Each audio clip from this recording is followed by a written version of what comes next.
जय श्री राम। आप सभी ने कहावत सुना होगा, झुकती है दुनिया झुकाने वाला चाहिए। आज वह झुकाने वाला संसद भवन में दिखा है। मतलब हम सब के प्यारे हिंदू हृदय सम्राट नरेंद्र दामोदर दास मोदी। जी हाँ, मोदी जी का ही बात कर रहा हूं। उन्हीं का पूरा नाम है नरेंद्र दामोदर दास मोदी। मजा आ गया देख करके। मैं तो थंबनेल में भी वही लगा दिया हूं। कोई जमाना था जब भारत के प्रधानमंत्री आदरणीय मनमोहन सिंह जी सोनिया गांधी के आगे झुकते थे, एंटोनियो माई की चरण वंदना करते थे। आप सभी ने तस्वीर देखा होगा, सोनिया गांधी प्रधानमंत्री को प्रणाम नहीं करती थी, बल्कि प्रणाम ऐसे करते थे प्रधानमंत्री। किसका? सोनिया गांधी का। आज हम सब ने वही देखा। मोदी जी जा रहे थे और नए संसद भवन में सोनिया गांधी हाथ जोड़कर खड़ी थी। हालांकि हमें बहुत अच्छा लगा। कुछ लोग यह समझेंगे कि हम मजाक उड़ा रहे हैं। जी नहीं, बस हम आपको यह दिखा रहे हैं कि झुकती है दुनिया झुकाने वाला चाहिए। प्रधानमंत्री तो मनमोहन सिंह जी भी थे, लेकिन क्या सोनिया गांधी ने कभी प्रणाम किया? कभी देखा आपने? नहीं, बल्कि बेचारे मनमोहन सिंह जाके वहां पर झुक जाते थे एंटोनियो माई की चरणों में। लेकिन मोदी जी सीना तान के चल रहे थे और एंटोनियो माइनो प्रणाम, ऐसे मजा आ रहा था। अभी तो बहुत कुछ बाकी है चमचे गुलामों, बहुत दर्द झेलना है तुम्हें। अभी तो 2014 से जो अखंड तुम्हारा पिछवाड़ा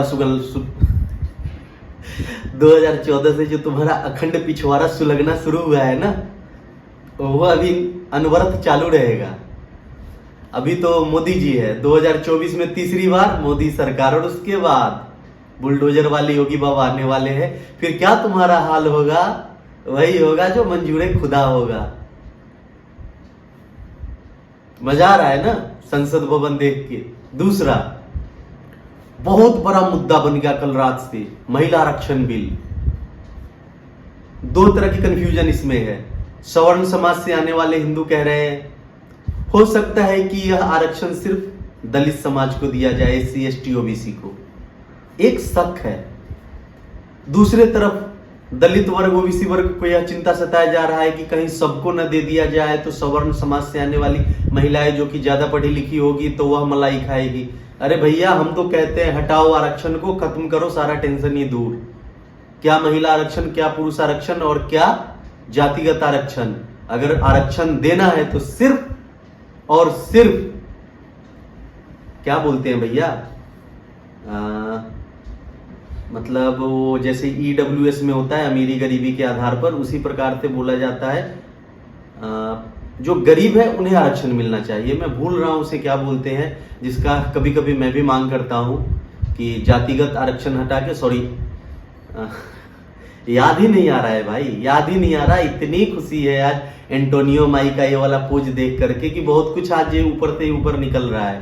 तो चलो, जो भी होगा आप कमेंट करके बता देना कि वो कौन सी आरक्षण व्यवस्था की मांग पूरा देश करता है, जाति व्यवस्था हटा करके, जाति वाले आरक्षण व्यवस्था को हटा करके।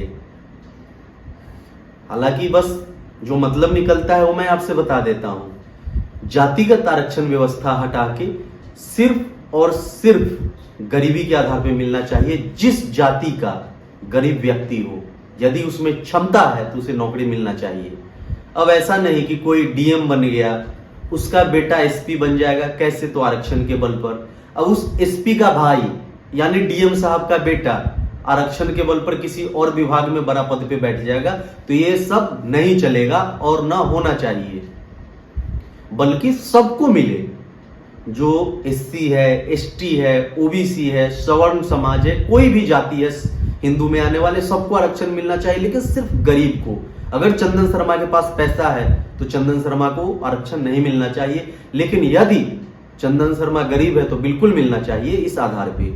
और सबको मालूम है भैया, हम आपसे नफरत नहीं करते हैं। लिखता इसलिए हूं क्योंकि आप लोगों के बीच के ही लोग निकल करके उल्टा सीधा कमेंट करते हैं, तो हमें भी दुख होता है। हम भी आप ही लोगों के बीच में रहने वाले एक आम इंसान हैं। हमारे भी भावनाएं हैं। हमारे भावनाओं के ठेस पहुंचाओगे तो उससे 2 कदम आगे बढ़ के ठोक के जवाब दूंगा। तो मैं बस यही कहना चाहता हूं कि हम भी जानते हैं कि एससी एसटी से आने वाले ज्यादातर लोग गरीब होते हैं। तो अगर जाति के आधार पर न देकर गरीबी के आधार पर आरक्षण दिया जाए तो किसे फायदा मिलेगा? आप ही लोगों को ज्यादा फायदा मिलेगा। उसमें कुछ जो सवर्ण समाज से आने वाले गरीब हैं उन्हें भी फायदा मिल जाएगा। अगर आप भाई मानते हो, अपना मानते हो, तो फिर क्या तकलीफ है आपको? बिल्कुल तकलीफ नहीं होना चाहिए। सबको बराबरी का हक होना चाहिए। दो भैया, सबको बराबरी का हक किसने रोका है? लेकिन कुछ जातिवादी मानसिकता से ग्रसित नेता कभी नहीं होने देंगे। जमीनी स्तर पर यदि देखा जाए तो इतना नफरत नहीं है जितना नेता फैला देते हैं, जितना सोशल मीडिया पे है। जमीनी स्तर पर तो किसी को किसी से मतलब नहीं है, सब एक दूसरे का मदद करते हैं। लेकिन जब नेता को अपना स्वार्थ की पूर्ति करना होता है तो उनके कार्यकर्ता एक एक लोगों के घर में जाते हैं, उल्टा सीधा बयान देके उनको भड़काते हैं। तो आपको इन सब चीजों से बचना पड़ेगा, तभी जाके कुछ अच्छा हो सकता है। ठीक है, बाकी तो भैया आप हमसे ज्यादा समझदार हैं, हो ना हो आप मानते तो जरूर है, क्योंकि हर व्यक्ति वह ज्यादा पढ़ा लिखा हो या कम पढ़ा लिखा हो, ज्यादा बुद्धि हो या कम बुद्धि हो, अपने आप में समझदार होता है और अपने आप को बाकी लोगों से ज्यादा समझदार मानता है। तो इसीलिए मैं कह रहा हूं कि आप सभी लोग समझदार हैं, आप समझ सकते हैं आपका अच्छा किसमें है, आपका बुरा किसमें है। बाकी जाते जाते यही कहूंगा, झुकती है दुनिया, झुकाने वाला चाहिए। एंटोनियो माई झुक गई मोदी जी के सामने। जय जय श्री राम।